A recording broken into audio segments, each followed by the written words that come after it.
There are 10 vintage Cadillacs buried nose first in a field right off of I-40 just outside of Amarillo, and locals drive past them every single day like it is completely normal. That right there tells you everything you need to know about this town. Amarillo does not do normal, and if you're thinking about moving here, that is exactly why people fall in love with it. Stick around, because by the end of this video, you are going to understand why people who move here for the affordable homes end up staying for the weird. Today, we are talking about the local quirks that make Amarillo, Texas feel completely different from every other city in the country.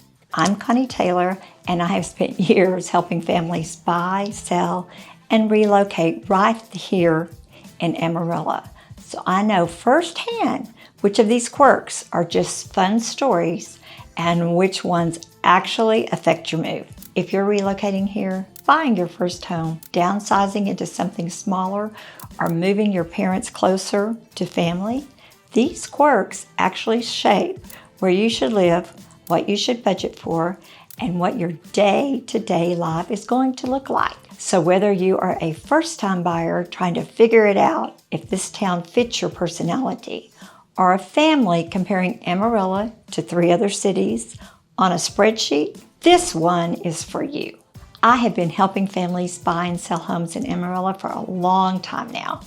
And one thing I tell every single relocation client before they even book a flight is this: Amarillo is not trying to be Dallas, and it's definitely not trying to be Austin. It has its own personality, and that personality shows up in ways you would never expect until you're standing here in person.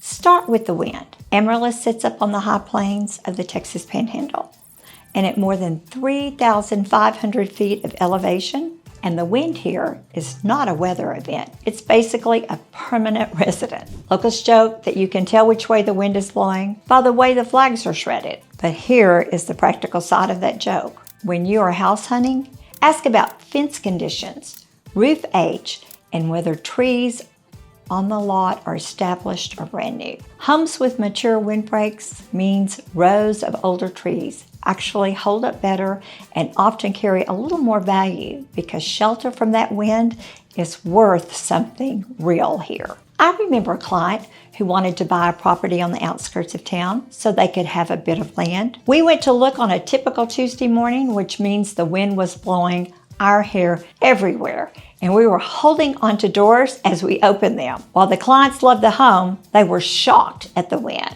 There was no windbreak from other buildings or homes right next to this one.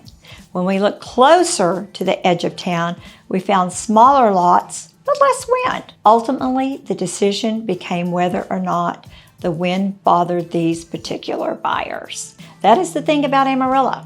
The quirks are not just cute stories for a road trip. They actually tell you something useful about how to buy smart here. Now that you understand the wind shapes how we build and maintain homes, let's talk about the landmark that basically put Amarillo on the map for the entire country. Cadillac Ranch is a public art installation. 10 vintage Cadillacs buried nose down in a pasture just off I-40 along the historic Route 66 corridor, created back in 1974 by a group of artists and a well-known local eccentric named Stanley Marsh III. Visitors stop, add their own layer of spray paint, and keep driving. So the cars are always changing. Sounds like a strange roadside attraction, and it is. But it tells you something important about the city. Amarillo sits right on one of the most famous stretches of Route 66 in the country. And that history still shapes entire neighborhoods, especially along 6th Street, where you find restored buildings, local shops, and homes with a genuine sense of character.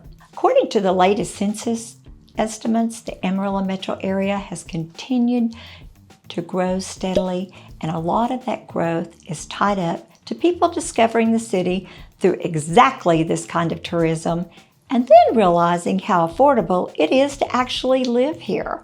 For buyers, this matters because neighborhoods near that historic Route 66 corridor tend to have older homes with more personality, sometimes at a lower price point than newer builds on the edges of town.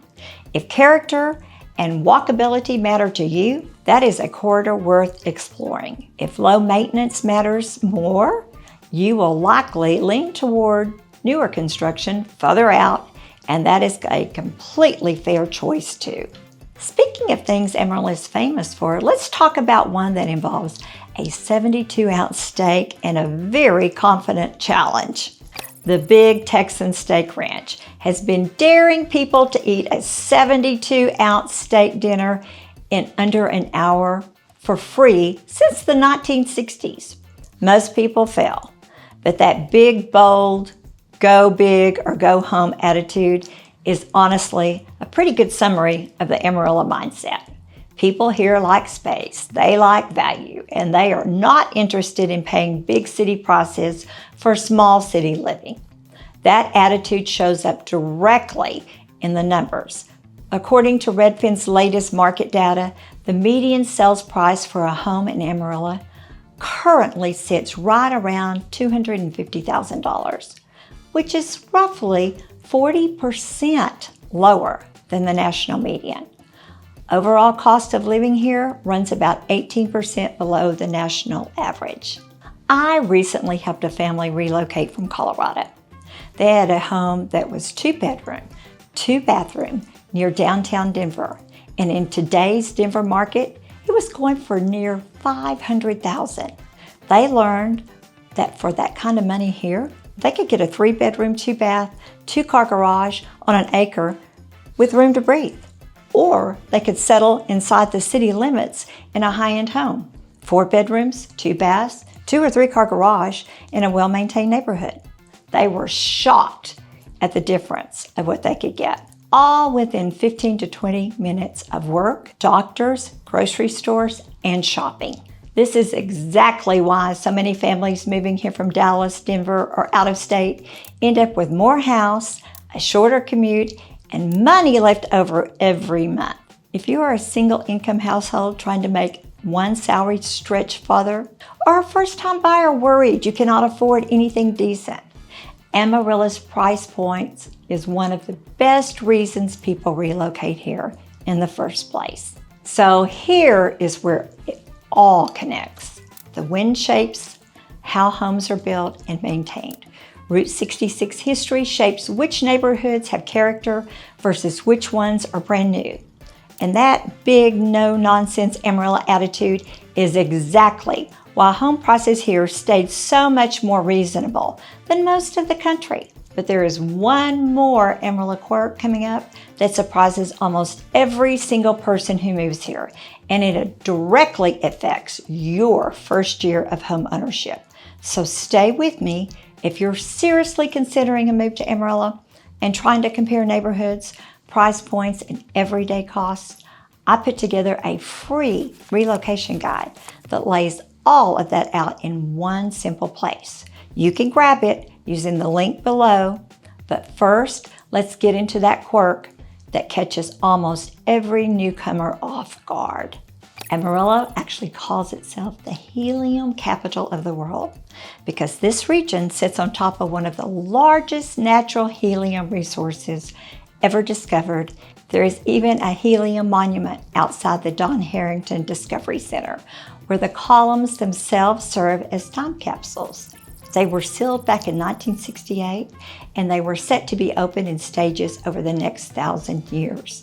The first one already opened in 1993, and the second one in 2018. It is a strange little badge of honor, but it points to something bigger. This region has a long history tied to natural resources, agriculture, and energy, and that has helped keep the local economy more stable than a lot of people expect from a smaller city. Now here is the quirk that actually affects your wallet. Amarillo sits in what is sometimes called Tornado Alley, adjacent territory, and our weather can shift fast from sunshine to hail to wind within the same afternoon. The Texas Panhandle sees hail regularly, and that is exactly why homeowners insurance and roof condition are two of the very first things you should ask about here. More so than in a lot of other markets.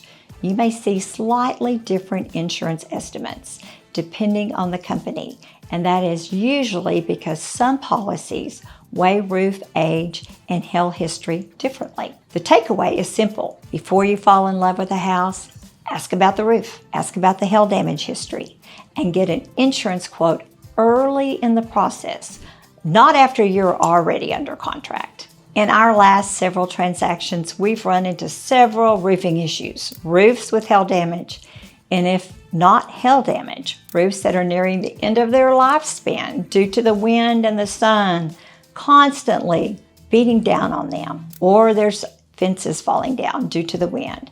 And in some areas, that's a privacy issue. Of course, these are very expensive repairs, sure, but we are able to negotiate repairs. Or on the flip side, we are seeing price reductions in lieu of repairs too. Either way, as long as you're aware of these possibilities, it isn't scary to learn that the roof might need to be repaired or the fence might need to be replaced. Now let's talk about the quirk that surprises people the most once they actually move here, which is just how much community shows up in your daily life. Despite being one of the larger cities in the Texas Panhandle, Amarillo still feels like a small town in the best way. Neighbors wave, high school football is basically a community holiday, and people genuinely show up for each other. That is a quirk in itself, honestly, because it is rare in a city this size. This matters differently depending on who is watching. If you are a family with kids, that tight-knit feeling often means stronger neighborhood connections and shorter drives to activities. If you're a luxury buyer looking for a quieter next chapter, areas like the colonies and the greenways offer that same community feel with more privacy, custom finishes, and proximity to the medical district. And if you are helping a parent transition into senior living, that same small town warmth tends to carry into a lot of local senior communities, which can make an emotional move feel a little less overwhelming. When it was time to help one of our older clients move into a senior living community, my team and the client's children had to rely on the help of the community. The children lived out of town, and the home was the family home of nearly 40 years, while the children coordinated the move into the senior living community, where everyone welcomed their clients with open arms, making them feel right at home. The church came to pack up boxes. The neighbors came to care for the yard and clean, and the friends came with trailers to be loaded. There was no shortage of help to make that transition and get this home ready to go on the market. Whatever chapter of life you're in, that sense of community is one of the biggest reasons people who move here for the affordability end up staying for good. So here is what all these quirks really tell you. The wind means you budget for maintenance. The Route 66 history means older neighborhoods carry real character if that is what you want. The big, bold Amarillo attitude is exactly why home prices stayed so reasonable. The unpredictable weather means insurance and roof condition deserve early attention, not an afterthought. And that small town heart is why so many transplants end up putting down roots here instead of just passing through. Amarillo is not for everyone, and that's okay. But if space, value, and genuine community matter to you, this city has a lot more going for it than most people expect on the first drive through. If any of this sounds like the life you're looking for, whether you are buying your first home, searching for that quieter next chapter, or helping a parent make a big transition, I would love to help you figure out where you fit in Amarillo. Grab the relocation guide below and reach out anytime. I'm always happy to talk through your specific situation. No pressure at all. Thanks so much for watching, and I'll see you in the next video.